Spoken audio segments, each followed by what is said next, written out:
You're listening to Vince and Matt on the Montreal Marketeers Podcast.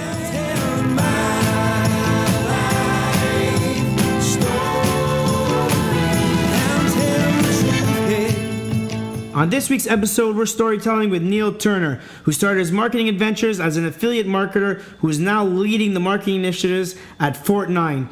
Neil, let everyone know how you got into marketing in the first place. Well, I've been marketing for a long time. My background's actually in accounting, but it was really, really boring, so I had to drop out of school and stop doing that because I just couldn't take it any longer. I only had a few classes left, but didn't really care. And at the time, I was getting into affiliate marketing just through my own hobbies. Like, I'd go to school, I'd do my classes, I'd come home, and then I'd study a little bit, but I'd kind of slack off and I'd start learning how to build websites, learning how to program, and eventually that led into me researching how to do some online marketing. So I was making a good amount of money in my spare time as a student, and I thought, well, I should do this full time. I enjoy it more. I'm good at it. And from there, slowly built into a career in marketing. It's been what I've been doing for the past, 8-10 years. And when you say you're making money in school and so forth, starting out there, what's that activity exactly? Was it affiliate marketing? What were you doing exactly that brought in that revenue that got you interested into this game of e-commerce? Yeah, it was affiliate marketing. So the first thing was actually just like fantasy sports. Back then, it's when Facebook ads were first getting started. I think they were called Facebook Flyers at the time. And there's actually lots of room for smaller people like me to make some money because A, the rules weren't quite in place yet. Also, they were looking for advertisers. It was before lots of big corporations would start advertising on them and before lots of small businesses were. So it was a lot more attractive for someone like me to start advertising through Facebook. And I had a deal with a fantasy sport company where they'd pay me $3 every time somebody signed up for a free account and made a fantasy sport team. So I just made an ad on Facebook targeting people that like baseball, and I went to bed and I woke up the next morning and I realized I spent $100 on ads and made $500 in signups. So from there I started scaling it, and as you get some more money to play with, it's a lot more easy to lose money testing other affiliate offers. So that's basically what I did. I kind of used that cash that those offers would generate to fund other marketing initiatives and did affiliate marketing for about a year. So the learning process was really trial and error at that point.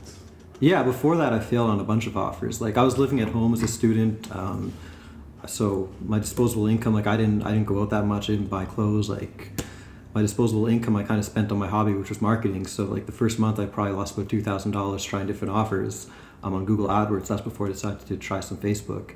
The month after that I lost like another $1,000. So it wasn't just like all of a sudden I made money doing something. It was kind of trying a bunch of things, and to me it didn't matter if I lost money. It was a hobby. It was something I was doing for fun.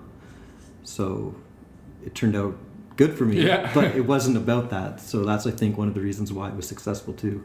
So it's more about trying to see how the machine works, getting into it, learning the formula. Yeah, exactly. And then from there perfecting it and so forth. Yeah, it was kind of like the next step after learning how to program and build websites. I'm not an expert programmer, I kind of hack stuff together, but I was losing interest in it and I needed something else to learn. So that's what I decided to learn, was how to market stuff online, primarily through Google AdWords at first, and eventually led to other things. And when you say websites, a lot of people are probably thinking, yeah, but affiliate marketing, you just mentioned Facebook ads, AdWords. Was it because you found that the sites and the companies you're working with were not optimized, the landing pages, so you figured, you know what, I'm going to learn how to create my own landing pages, then improve my own results to have full control over my own affiliate marketing campaigns? Was the thought process in terms of landing pages or websites? Yes and no, that's kind of how I got into it, but originally it was because once I knew how to make websites, I was like, well, I should try and make some spare income on this so I don't have to work for anybody in the summer or after school at nights. So I'm like, oh, I'll freelance some websites. But I realized really quickly that I didn't like doing that. A, you have to like work with people, which really sucks because you're designing stuff for them and they have their own ideas. And you have your own ideas and you have to compromise and you have to find people to work with. And it's just a total nightmare. I hated trying to work with other people on creative aspects. So I just did research in my own time to find out how to make money without working with other people. And I came across affiliate marketing that way. And sometimes, yes, you'd have to build a website to make a landing page in between the offer and your ad. But other times, like the fantasy sports I was just talking about, stuff like that, you could link right to them. You didn't have to do any work. It was just kind of figuring out your marketing strategy, how your ads would look, the copy of the ads, and stuff like that. And I guess do you have an idea in terms of scaling? Because you mentioned you scaled this upwards. What size are we talking about so the audience is aware? So after how many years were you doing this, and at what point did you deem, wow, this is becoming a real success, or I have a knack for this. This is really working out. It was probably on the fantasy sport one, but the main reason is because it gave me extra capital to work with, so I didn't have to have that fear of, oh, I only have $1,000 to lose, oh, I only have $2,000 to lose. It all of a sudden opened up an opportunity where I could funnel money that I was making into other campaigns. So it was really beneficial in that way, but I never feel like I got a total knack for it. I kind of just got lucky, and then I had extra money that I could feel free about spending. So the trial and error process got a lot easier, because in marketing you can have lots of suspicions and things you think will work, but at the end of the day you don't really know 100% what will and what won't. So just being able to spend that extra money and try a bunch of different things was really beneficial. And I like to say that affiliate marketing, when I was doing it, was a lot like playing blackjack. The only difference is once you got like an 18, you could ask the dealer for 18 every single hand. So there's some luck to get that initial 18, but then once you got it, you know how to get it all the time, until maybe the dealer had to change, or So the game changed. Yeah, exactly. The rules change. Yeah. Adjust. So the trick was to find that 18 and then let that 18 run on autopilot and use that money you were making to funnel other bets in the casino until you found a new 18. And the trick was to get 5, 6 18s that were all going at the same time. So if you lost one or two, you still had another 2 or 3 to bank on, and you could use that money to invest and find some more. So what do you remember the campaign that was the biggest revenue generator for you? What was that number that you hit that you're like, wow, this is pretty cool. Like, I can't believe I just did this. I'm sure you had some kind of moment within those years that said, wow, what the hell just happened? Yeah, it was actually a thing called Twinkie. I don't even know if it still exists. It was really big back when I was doing it. It was basically an adware product. So it was owned by AOL, and they'd pay you $3 every time you got somebody to install a toolbar onto their computer. So I'm sure you've come across these in your life on the internet, where you download a product, and like if you're downloading uTorrent or so much software, it'll ask you for your permission to add something. And then the next time you go onto your computer, you notice Yahoo's your homepage, or you notice when you do a search, there's like a Yahoo box on the top of your browser that you can use. So that's basically what it was. It was paying me to get people to install this toolbar. And the way they did that is they had a game where you could make your own avatars and stuff like that. But then once you downloaded the game to make your own avatar, it would also install the toolbar onto your computer if you checked the box that you want people to do it. So it was very easy to scale up because you're giving somebody something free. You can market in so many different ways when you're making your creatives, and they pay a decent amount of money, like $3 to get people to download something. And once you start scaling up, like those payouts went up to $4.75 at some point, depending on the demographic you were targeting. So you could make a good chunk of change doing that. So did you find yourself focusing on the game itself or on the downloading the toolbar part? Like, what was your strategy going into this? Was like, I'm going to try to get as many people to play this game and hopefully check it? Yeah. Or was it a bit of both, where you're like, I really want them to just, whoever's playing it, to actually download the toolbar? No, the toolbar itself was in charge of making people download it. So my job was just to get people interested in the game. Okay. Which was really easy because I had lots of other things besides just the game. They also had where people could change their Facebook background, kind of like the MySpace. You used to be able to do whatever you want, and Facebook obviously doesn't want that because it kind of made MySpace look spammy. But the toolbar just let you change it on your own computer. So like if I went to your Facebook wall, it would still look like Facebook. But me personally, looking at Facebook on my computer, it changed to how I wanted it to look. And that was super easy because you have so many different targeting opportunities. You could kind of go back to the scenario where we're advertising fantasy baseball. You could advertise to people who like baseball. You could put a picture of a baseball in the ad, and you could say change your Facebook to have baseball on it, and then obviously they're naturally interested. You could even go down like a step. You could go like target people based on their favorite baseball player, their favorite soccer player, or whatever, and be like, have a background with this person in it. Or you could target people on video games, etc. Like you had so many niches where you could like target in very specifically to someone's interests, so that there'd be an ad that appeals to them. Then they download something for free, and you get paid like $2, $3. It was pretty easy. And where did you find the opportunities, or that the people are willing to pay an affiliate marketer? Was that easy, or did you really have to scour through the the types of promotions or products you have to advertise to get people to subscribe to? No, that's easy. Like anybody could do it. If you wanted to, you could go home right now and figure out how to do it yourself. There's like a bunch of networks. I don't know the popular ones anymore because I haven't done it in years. But there's basically two types of affiliate marketing. So there's pay per sale, and that's kind of like if you join the Amazon affiliate network, they'll give you a commission based on sales that you refer to Amazon. Or the biggest one that is an Amazon partner program is one called Commission Junction or CJ.com. They will have some offers where they'll pay you for leads like email signups, insurance forms, stuff like that. But they'll also have like a huge network of e-commerce stores, even Apple, stuff like this, where they'll pay you a commission on a sale that you refer to them. But when I did it, I was signed up to these networks, but I didn't use them as much. Sometimes I'd find something I wanted to promote. But the one that I used at the time was called Neverblue.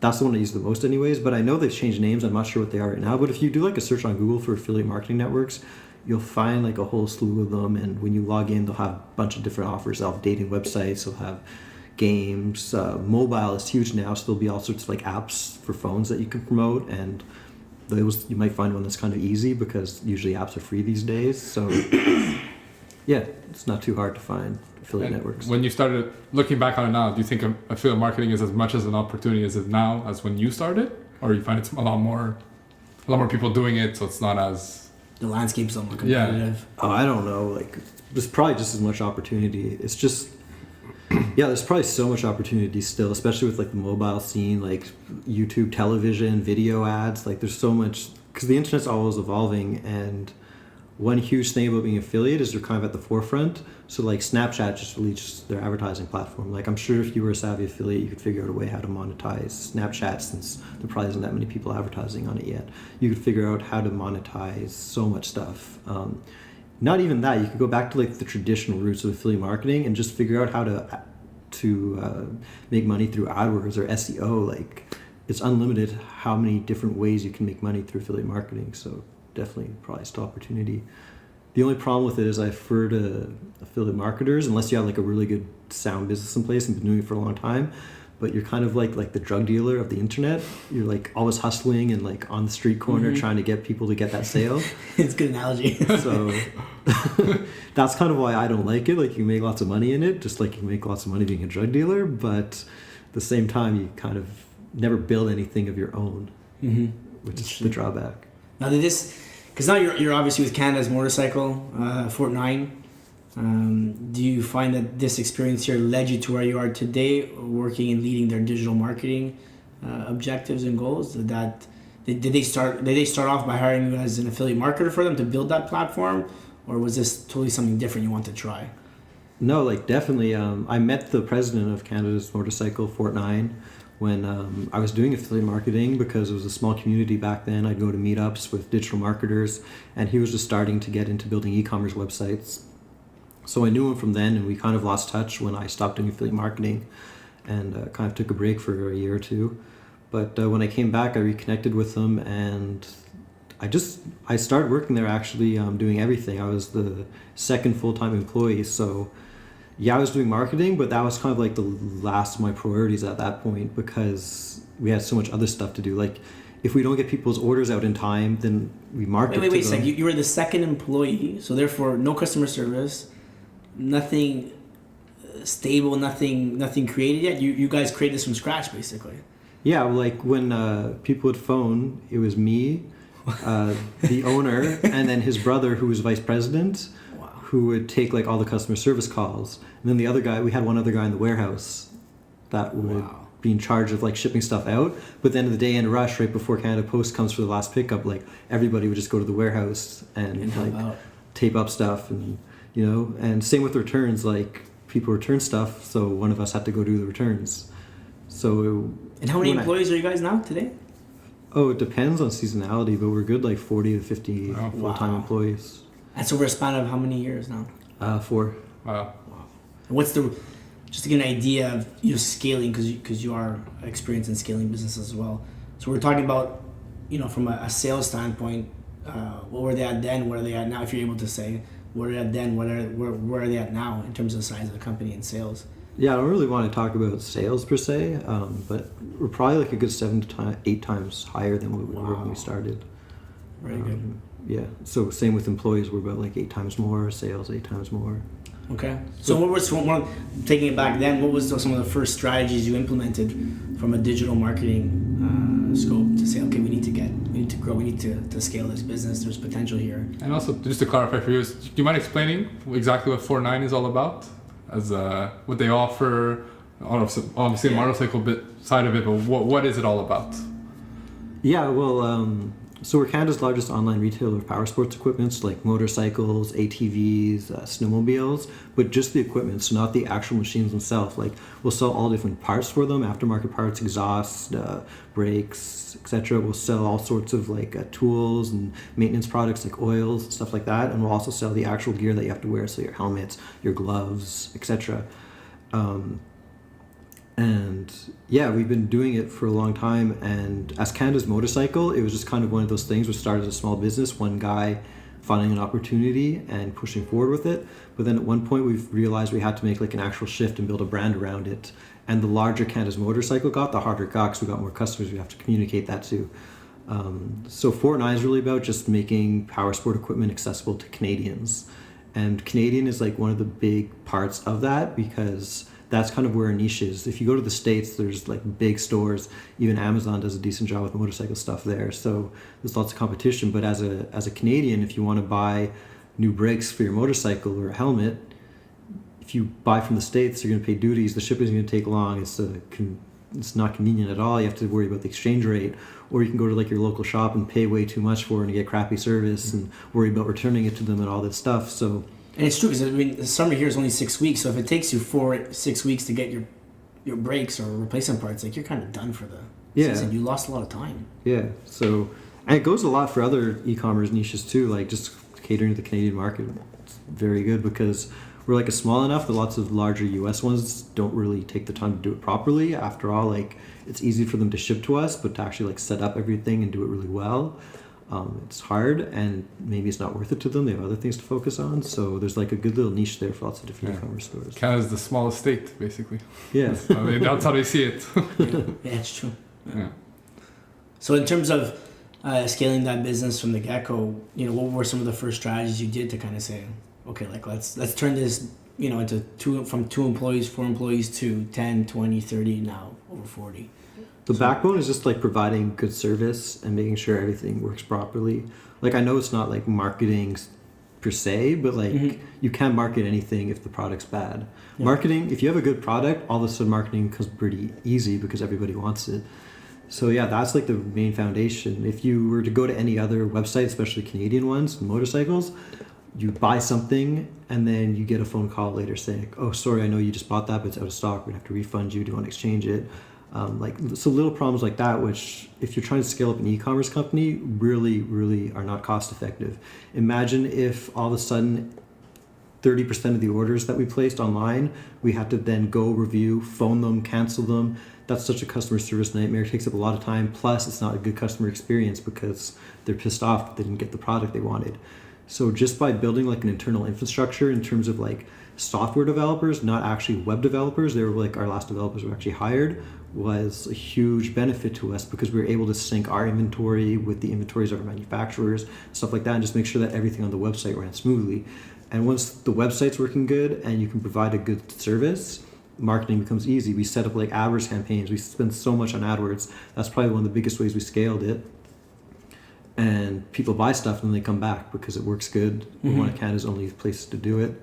So it became easy after everything else was in place. So like, I can't take much credit for it. I have to take credit for like all the hard work that everybody else did to make the website work well. So the acquisition cost was high, but then once you acquired them as a customer, and it wasn't even that high because we're the only place in Canada where you can really buy it. So people would like put Canada at the end of their search terms, and they're looking specifically to buy something in Canada of that nature. So they find our website, they're like, thank God, I don't have to buy from the US now. Yeah, especially now with the currency and the exchange, it's just... Yeah, back then it was like a lot more even. Yeah. But yeah, definitely. So since having the stock is obviously something very big in your industry, when you look at your competitors, I'm assuming when you started you had a much smaller product offering, and as you grew and you're able to stock more, that's when it really started growing out. When you started was only motorcycles, and then you went into snowmobiles and all that, or was there one point where you said, oh, you know what, we're going to start selling a lot more stuff and let's get into this? Yes and no, because in the motorcycle industry, there's lots of big. It's probably kind of like a Ten-Equip style company like you work for, where they have deals with all the different major motorcycle brands, but they don't sell to consumers. They only sell to stores. So me as consumer, I can't go to them and buy my new motorcycle helmet, but me as a store, I can. So just by having accounts with them, you all of a sudden have access to like 80% of all the most popular motorcycle brands. And there's a couple different ones like this. So if you have accounts with them, you can reach all motorcycle brands that aren't private. Now there are a few private ones that take a little bit longer to get. Like for example, Fox Racing, you have to go directly through them and they're a huge brand. But like as you get bigger, then you can pick up these sort of other brands that don't do it the same way as the traditional industry does.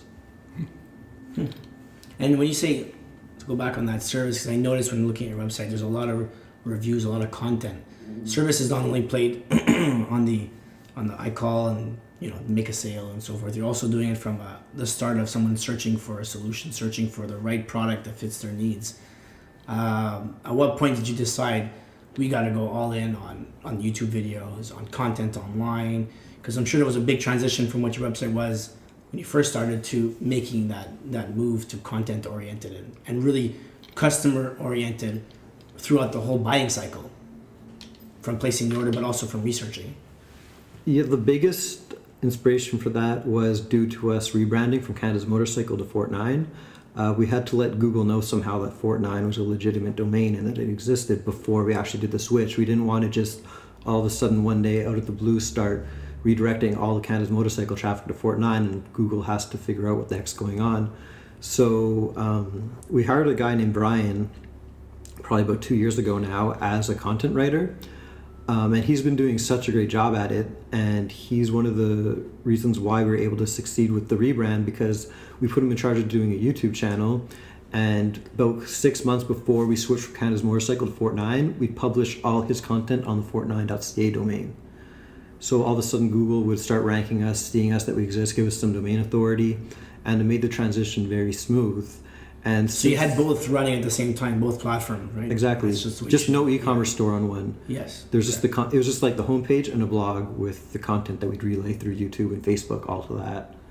Okay. And and then naturally, so the plan for the content was just to do that. It wasn't necessarily to build a big following. Like that was nice, but we weren't banking on it.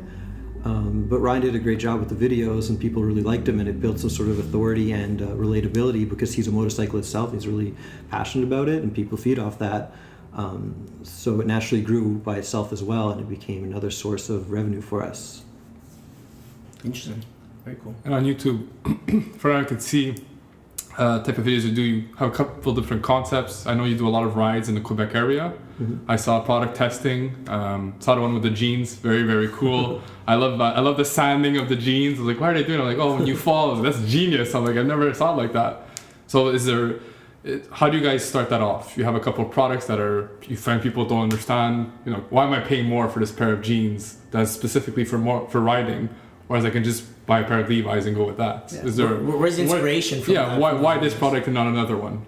How do you guys go around with about that? Yeah, well, there's two ways. Just like common questions that people often ask in YouTube comments. They'll be like, hey, why don't you do this? Why don't you do that? So we have like a list of different ideas just based off of that. There's also our own suspicions on what we think might do well. Like Mythbusters is an awesome show. People love Mythbusters. So it's like, why don't we try and adapt something like Mythbusters to us? And for example, the Crash Test series where we're testing gear like the jeans, we're in Canada, we need something to do in the winter. Obviously, we can't go riding in the winter. We can do reviews, which we do, a lot of reviews, but it doesn't take up the whole winter. It gets kind of stale seeing the same content. So, yeah, it's basically just inspired by Mythbusters, being like, hey, that show's really awesome, and people often have questions on how secure their gear is. You don't want to fall, but you want to know that it protects you, so let's do something like Mythbusters, but apply it to motorcycles. And it also works well because we have what we call the graveyard of motorcycle gear. It's when people return things or we get stuff and we can't resell it. So it's just this big graveyard of stuff that we have nothing to do with. And there's usually nothing technically wrong with it. Maybe there's just a dent in it or a scratch or whatever, and we don't want to resell this thing, or it's missing its tags or whatever. So we're like, let's take this stuff and just use it in our motorcycle test. There's nothing else to do with it anyways. And do the metrics from the videos or whatever, does that influence promotions that you do? If you see people have a lot of interest in a helmet is that going to in any way influence your actual how you like the promotions you run on your website or stuff like that? Yes and no. They're pretty independent, but we do make sure that we have stock and that they're popular items that we're going to do actually physical reviews on. We don't want to be recommending something, then people can't buy it because that's just like it's a bad experience. All of a sudden they want this helmet or this glove and there's nowhere to buy it because it's out of stock. So there is a little bit of that, but at the end of the day, it's really meant to be like we really want to keep it authentic and honest. So there's nothing to do with like we want to sell this thing because we have good margins on it and we want to make sure that it does well. It's more Ryan being like, these are things that I think are really good. I'm going to make a review about them because I think other people would like them as well. And it's very unbiased. It's from the jeans one's the one that I like the most. I remember using the sander on the bottom of the jean, and he was saying, well, it's more resistant where there's the protection, all that, but a regular jean is actually more resistant than the specialized one. I'm like, wow, that's very, very nice point of view to put out where it's, you really see that it's an unbiased opinion. Yeah. And do you, out of curiosity, when you have people watching, is it mostly Canada or you actually have people from the States watching your YouTube video? No, only 10% is Canada. Wow. So, yeah, most of it's international where we can't really monetize them. So we're figuring out other ways to kind of leverage the YouTube channel to go beyond just the Canadian user base because we're not going to sell to the United States. But one funny thing is that we actually get manufacturers that we have decent relationships with phoning us and complaining. Like the biggest video that did really well and pissed off the manufacturers was the most overpriced motorcycle gear. So basically we just chose like 5 products that we thought were absolutely shit for how expensive they were and talked about it. And of course people love that, actually, like thank you for like telling us that 600 thing is actually shit. It just looks cool. But then like we get manufacturers like, hey, we saw your video, why did you bash our helmet? We're one of your best, like we're one of your best brands. We have a good relationship. Why are you talking shit about us? Like, come on, you got to stop doing that. So we're like, yeah, but look at all these other good reviews we gave. So well, you're being understand. customer first. Like you're not being manufacturer first or supplier first. It's about the customer's experience. So, if anything, I would think the manufacturer say thanks for letting us know what's wrong. And even if they see the comments of what people, I had the same issue, well, now they know. Yeah. It's a silent customer now actually speaking out about it. Yeah. But to be fair, like the biggest one, which is the helmet, it's very like retro and hipster styled. So like the hipsters don't care about how good the quality of the helmet is anyways. They just want something that looks cool. So I'm sure it doesn't really affect the sales of that helmet. But if it's what they're going after as terms of a brand and they want to get that customer, it's true. Yeah. You look at the things we spend money on, just clothing in general. Like you don't, if this is the look you want to go for, you're gonna pay extra for it no matter what. So it's dangerous when it's your helmet though. Safety wise, yeah. So I guess what's next for FortNine? What's the next strategy? What's the next scaling opportunity you see that you guys, you don't have to give us details obviously, but what's the next opportunity for growth here? What are you looking at? We still have lots of room to grow in Canada. Like we've really only got a good handle on the motorcycle market. We can still really expand into snowmobiles, ATVs, motocross. And it's kind of a fun place to be right now because since we're doing well, as the marketing team, we're in a position to experiment with lots of new things. So we really don't like to just follow the traditional marketing style stuff like, oh, we need to do like emails every day. We need to do a deal of the day. We need to post something on Facebook every day. We need to do this. Like we prefer to find something that we think will work and then go all in on it instead of just like check everything off on the traditional checklist. Mm-hmm. So like, for example, we're going to host a big hill climb event this year. Let's picture something like, like the Red Bull, what's it called? The Red Bull soapbox thing when people like make soapbox cars and they dress up and stuff. So we're going to do something like that, but it's going to be a motorcycle hill climb. So basically we rented out a ski hill and people are registering and they go with their bikes and they're going to dress up and make their bikes like ridiculous and try and make it up the ski hill on their motorcycle. So yeah, we're doing all sorts of like different things like this where we're trying to branch out and do different style of marketing than what a traditional e-commerce company would typically do. But of course we still try and make sure we do like our basics. Like we have a big AdWords campaign, we do have an email list. We advertise on Facebook, but we make sure that whatever we're trying to do, we do it properly. Okay. And everything, I guess, kind of works together hand in hand. I'm sure the climb that you're referring to is something that you guys planned for a while now. And how are you gonna utilize that even after it's done within the marketing program? I'm sure it's gonna be important.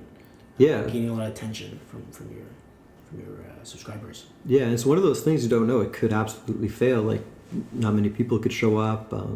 It could rain that day, which would totally screw us over, stuff like this. But since we're in a good position right now, we have the liberty of being able to try different things like this, which is really nice. Do you get your suppliers to back you up in these types of events? Do they want a spot there to advertise their products? Or? No, we really want to do it ourselves, because once you start bringing other people in, it's kind of like if you're buying a house and you ask your parents for the down payment, all of a sudden they have a say and they feel like they want something in return. Or maybe like a year later they'll phone you up and ask you for something and they're like, well, they gave us $20,000, I kind of got to say yes. Yeah. So we really like to plan stuff out and do stuff ourselves. And later down the line, if we see an opportunity where we can invite people in and be able to work where a way we think it's beneficial for both of us, then we'll do it. But at first, definitely not. Like even the YouTube channel, we've never involved anybody but ourselves in it. And right now it's getting to a point where we can decide, hey, it's time to start monetizing this. We can start reaching out to people and seeing if they want to work with us. Whereas if we did it right from the beginning, we'd let people in on the ground floor. They wouldn't have to pay much. They wouldn't have to do much. They'd give us like a helmet to review, and then they're in. And it's kind of hard to turn back on them 2 years later and try and monetize them and do stuff with them. So that's kind of the route we like to play, is just figure stuff out ourselves and then involve people later. And then they're also in charge of your brand to a certain degree. Like, it's kind of dangerous a bit. If you're trying to go against the norm, the last thing you want is a helmet manufacturer to start saying how his is the best. If he's taking control of it on the ground floor versus you saying, well, no, we want to know what's the best for our customers and what we believe in. Not necessarily what the manufacturer says, which could be dangerous. Yeah. Very interesting. And what are some of the brands that you like today? It doesn't have to be motorcycle related. It could be anything. What are some of the brands that you encounter? You're like, wow, this is really cool. I know you started motorcycling recently as well, getting into the motorcycle world yourself. But what are some of the brands that you see, whether it be clothing, video games? What's some of the stuff out there you're like, wow, this is really cool. These guys are really changing their landscape. This is going to be a little bit strange. I don't think many people say this, but Vanguard is actually one of them. Okay. Because they deliver a product through better service than anybody else. So basically Vanguard originated ETFs, which is basically just like it's almost like an index fund for investors. And before Vanguard came to the scene, people would be buying mutual funds where they'd pay very high management fees, like you pay like 1.5%, 2% management fees. And most mutual fund managers wouldn't beat the market. So what Vanguard did is they kind of bundled indexes, big groups of stocks. So you could buy an ETF of the S&P 500, which would follow all the companies there. And they're like, we don't really need people to manage this. We're just following the index. So the management fees are going to be very cheap. They're going to be like 0.05%, 0.15%. And they've kind of changed the way people have invested from going to like this passive stream of investment instead of an active stream of investment. And I think it's really cool because they've done it in a way where it's through benefiting customers and thinking of a way to do stuff better rather than some sort of like extreme marketing activity or like being the coolest or whatever, you know? So that's kind of unique. But then there's of course like lots of other brands which I like just because of the founders, like Apple, for example.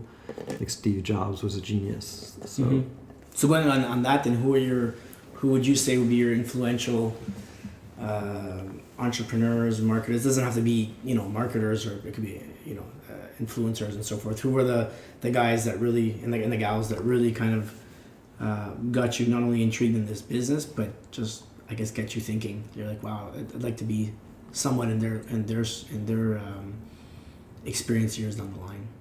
I don't really have like any one or two or like exact names as influencers, but like I have a style of people that probably influenced me. So I've read lots of biographies on people from like Elon Musk all the way to like Albert Einstein, like a wide range of biographies and autobiographies over the last couple of years. And one thing that I really noticed all of them share in common is whatever they do, it's not like their job, it's something that interests them and they're really into it and they spend all their time on it. It's almost like they have to make time in their life to do the other things, like even something as simple as family. Like there was a quote in Elon Musk's books where he said that he had to like make 8 hours a week to spend with his wife because he thinks that his wife deserves like 8 hours a week. So it doesn't sound like the nicest thing ever, but at the same time, I'm really inspired by these people who are able to find something that they can devote themselves to, where it's like the one thing that they think about. And I think that's like probably the most important thing to succeed at anything in life. Even if you don't succeed in terms of like mainstream success where you're making lots of money or you're popular, but if you find that thing, even if it doesn't turn out well and you're just scraping by, or even if you just have to do it in your spare time and you have to go like to work at McDonald's during the other 40 hours of the week, there's still something like very successful out of that because you found something that you can do for yourself that makes yourself happy. And that's kind of the type of people that inspire me, the ones that can find those type of things. Very cool. Very cool. So let everyone know where they can reach you if they want to get in contact with you via social media, or if you prefer letting everyone know how to get in touch with FortNine if they're looking for any kind of equipment, if they're motorcycle enthusiasts are listening in. So let them know where they have to go to get more information. Yeah. If you want to buy power sports stuff, you can go to fortnine.ca. But in terms of me, you can email me at me@neilturner.ca, but I don't check my emails that often. I tend to more just do whatever I want. So you might not hear back from me, but you can shoot me an email there and maybe I'll see it. I can't guarantee that. And obviously all the social media stuff I see you posting on the rides and stuff you do. What's to close this off, we always ask one last question, something more light and less business related. In terms of cycling, motorcycling, where's the next ride? Where are you gonna go? What's the next one that you want to go visit with your motorcycle? Where would you like to go back? Me personally, I'm just getting started, and it's kind of funny that I've been working there for 4 or 5 years, and I actually just getting my full license this year. So I don't have anything planned at all that I really want to do. The only thing that interests me is a trip across Canada on my bike. Well, that's a big one. That's good. Yeah, that's cool. Very cool. If you're gonna do something, do it big, right? Do big or go home. Well, thanks again, Neil Turner. Thanks. And I'm sure we're going to give you a call back. I want to get some updates onto some of the growth plans you have, and maybe we can talk about separate digital marketing campaigns and topics in the near future. Thanks very much for your time. Cool. We hope you liked this week's episode. And if you'd like to reach out to us or just want to simply check out our previous episodes, visit our website, MontrealMarketeers, that's with 2 E's.com. You can also download our weekly episodes wherever you listen to your favorite podcast.